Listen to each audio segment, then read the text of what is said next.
Today, on The Report, we discuss Biden's visit to Ukraine. Plus, the recent Mardi Gras shooting and former President Jimmy Carter's transfer to hospice care. And reports on the Mississippi shootings and North Korean missile launches. Also, news on the CSUF Grant towards Center of Entrepreneurs. The Report starts now.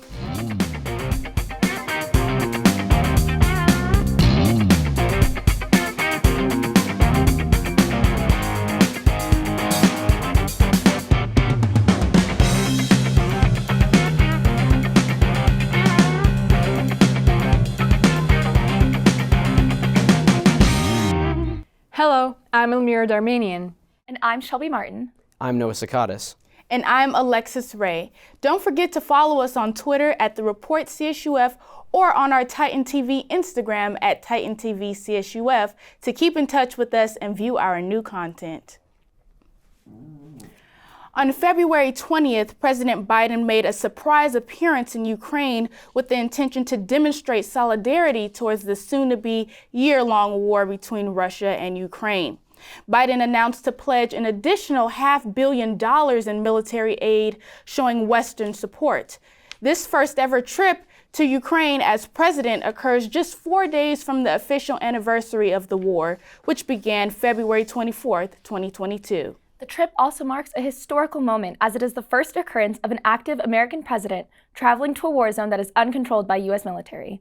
A recent statement issued by the White House describes Biden's intention to create an additional delivery of equipment worth a total of over $450 million. Such equipment includes artillery, anti-armor systems, and anti-surveillance radars.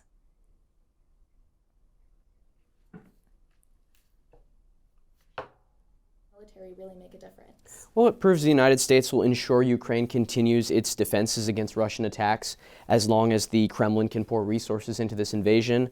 And with the current trajectory of the conflict, I unfortunately don't see a near end in sight for this.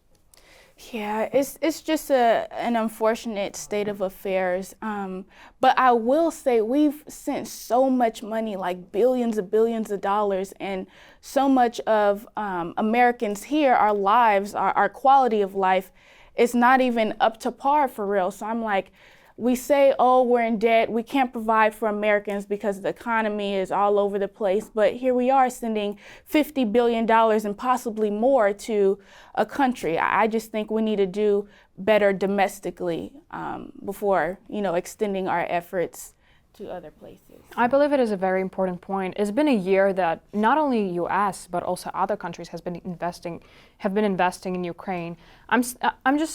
I think that it is important to help and show support, and especially for Ukraine right now because the situation it is in, it's a disaster. But when you're not doing good economically at home, like domestically, as you've said, there are some questions rising.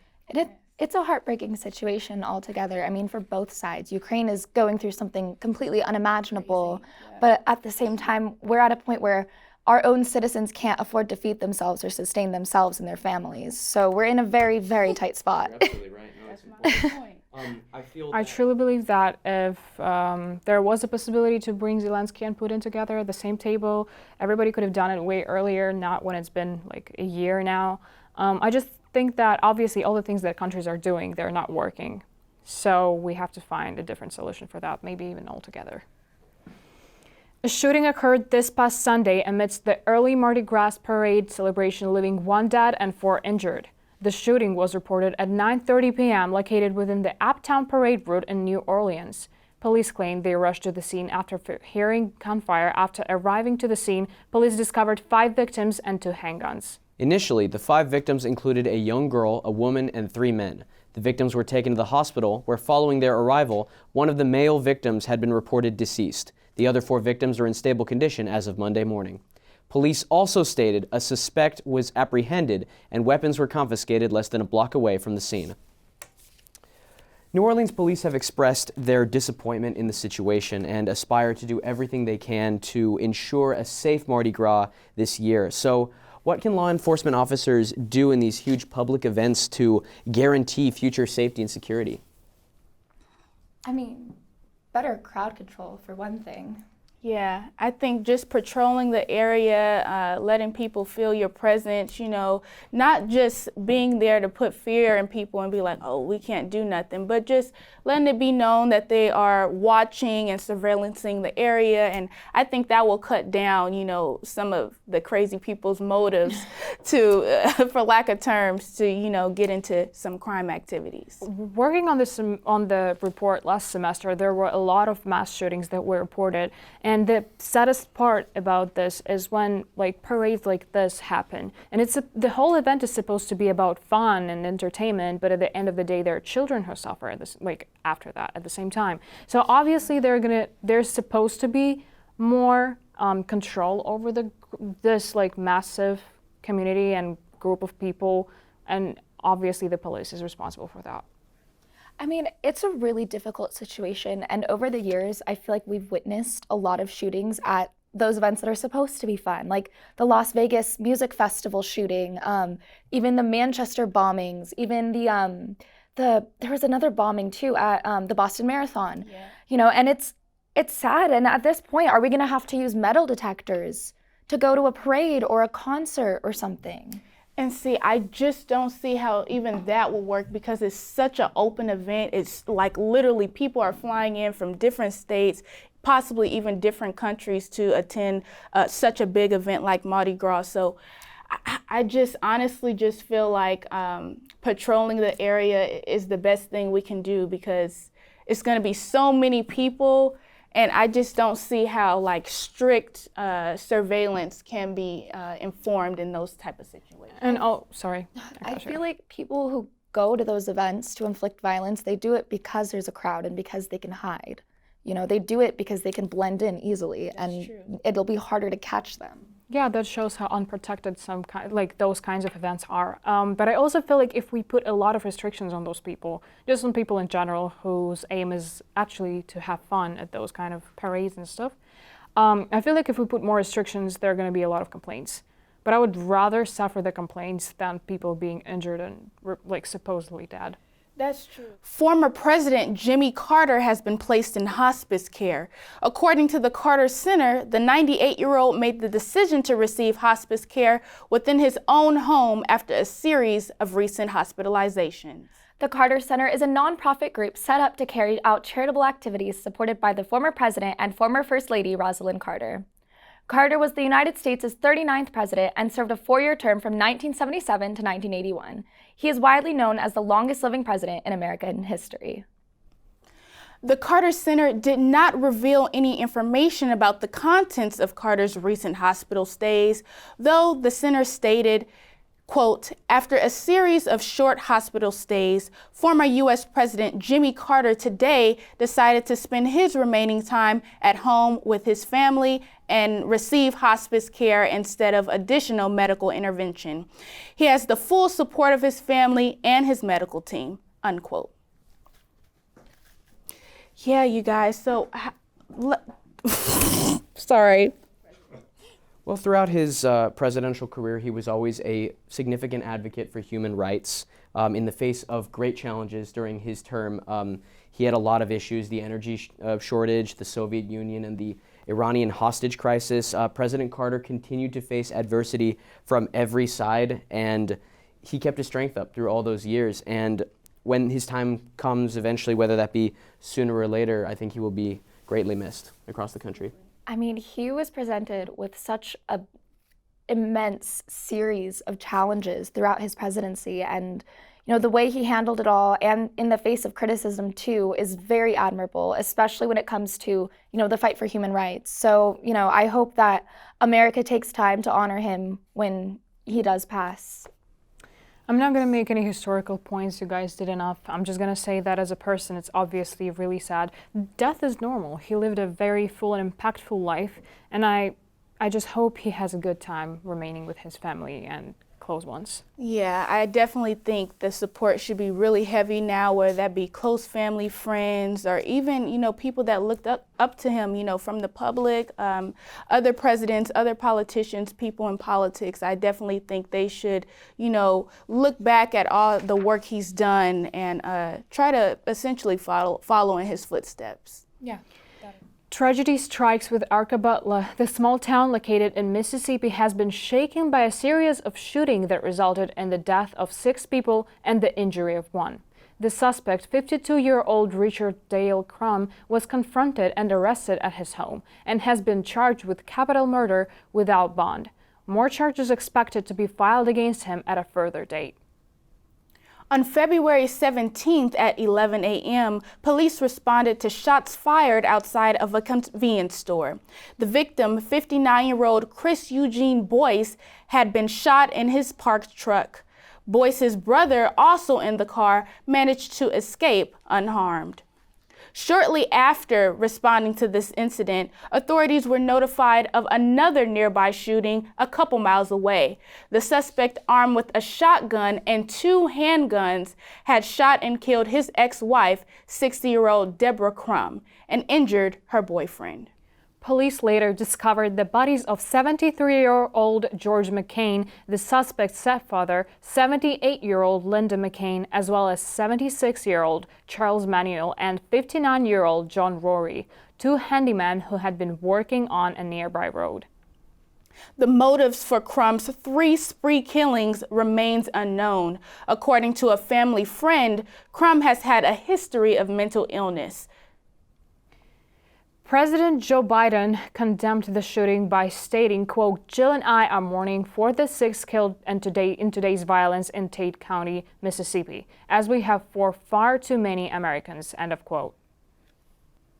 So, as we all know, there was the fact that the gunman had a history of mental illnesses was mentioned. What do you guys think about it? Well, I mean, this was, first of all, this seems to be a crime of passion. The murder of an ex-wife and her current boyfriend, it's devastating, and it was a targeted incident. And that is definitely something that stems from mental illness, you know, and the fact that there are so many states where somebody can show up to a store, purchase a gun, show proof of ID at 18 years old with 7 years until their brain is fully formed, and walk away with a gun within a day is absolutely insane. Yeah. What are some things that could be done to prevent guns from being sold to people with mental illness? Well, we have so many background checks already that to ensure that this kind of thing doesn't happen, but unfortunately a mentally ill individual acquiring firearms is almost always going to lead to disaster, unfortunately. Absolutely. Yeah, I'm not sure, because like he was saying, we have so many background checks. I don't really know what we can do to kind of put an end to this stuff, or at least slow it down. Well, what's also really frustrating too is that every state is different. And there are some states where, you know, someone can go in, just prove that they live somewhere, and then that's all it takes. Or there are states where you can walk into a Bass Pro Shops and they have guns just on the wall. All it would take is someone to walk in with a few bullets in their pocket, take the gun off the wall, and load it. Literally. That's all it would take. That's true. I just think that gun control should be moving into like more of a right direction and restrict people more. Absolutely. Because this is insane, and if we don't do anything about it, this is going to lead to a worse disaster. This is the second shooting that we've discussed in today's show, and we discussed another shooting in the last show too. Yeah. So, I mean, the odds of there being one next show.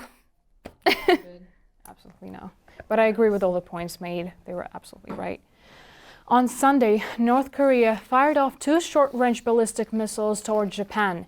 The missiles originated near the North Korean capital of Pyongyang and landed off the west coast of Japan, just outside of the country's exclusive economic zone in Oshima Island. The first of these missiles flew 248 miles at a maximum altitude of 62 miles, while the second fired off 10 minutes later, traveling about 217 miles at a maximum altitude of 31 miles. This was North Korea's second weapons test in 3 days, taking place only 1 day after the launching of an intercontinental ballistic missile, or IBM. Recently, United States Air Force held a joint air drill with South Korea's military, which consisted of South Korean stealth fighters and jets flying alongside American F-16 fighters to escort a B-1B bomber. The same day, Japan flew F-15s over the Sea of Japan with the U.S. Armed Forces, B-1 bombers, and F-16s for tactical exercises. The South Korean and U.S. militaries are expected to hold another joint computer simulated exercise and field training in March. As a response to the defensive actions taken by South Korean and American forces, Kim Yo-jong, sister of North Korea's leader Kim Jong-un, stated, quote, "I warn that we will watch every movement of the enemy and take corresponding and very powerful and overwhelming counteraction against its every move hostile to us," end quote. The recent missile launch marks the country's second missile test this year since January 1st, with North Korea having fired a total of more than 70 IBMs in the last year alone. Do you guys think North Korea will take more drastic and possibly dangerous measures in the following weeks as a response to the U.S. joint South Korean military drills? Yeah, that was the end of the question. I mean, yeah, that quote alone is enough to sort of spark fear. Honestly, North Korea is a force to be reckoned with, and I would not be surprised to see what they have, possibly planned over the course of the next few months. Especially with the kind of censorship that they have too, it might be impossible for us to really know what they're planning. As you've mentioned, sorry to cut you off, as you've mentioned, I think it is very easy to spark something between two countries, especially countries whose military is not bad, but is very strong, and they both have confidence in their people. Yeah, I think it is hard. I don't know. I just hope for the best. I mean, the last thing we need is war, and I just think it's too much craziness going on in the world already. We already have one war, just too much stuff. Yeah, so I'm hoping for the best. I mean, that 2023 bingo card. Man. Do you think in the future we can expect more joint military exercises from NATO allies in the Pacific? I think, yeah. But I think when we talk about military exercises, they definitely should be done somewhere where it's safe and we know nobody can be harmed. But I think it is a big possibility of that happening. So that's a good point. And finally, are the air drills by U.S. South Korean forces any reason, do you think, for North Korea to justify their claims of being threatened by a planned invasion? Or are the two allied countries right for displaying their military power? I think obviously displaying military power is not only showing the country you're displaying it against that you are confident enough and strong enough, but it is also showing the world, the whole world arena, political arena that we have, that you are confident and you're the country that can defend yourself no matter what or who is going to attack you. But I don't think that invasion is likely to happen because even if it will happen, I don't think there are going to be a lot of attention brought to it. There are a lot of wars going on, but I think still the center of attention remains the Russian-Ukraine war, because obviously Russia is such a big aggressor in everyone's eyes.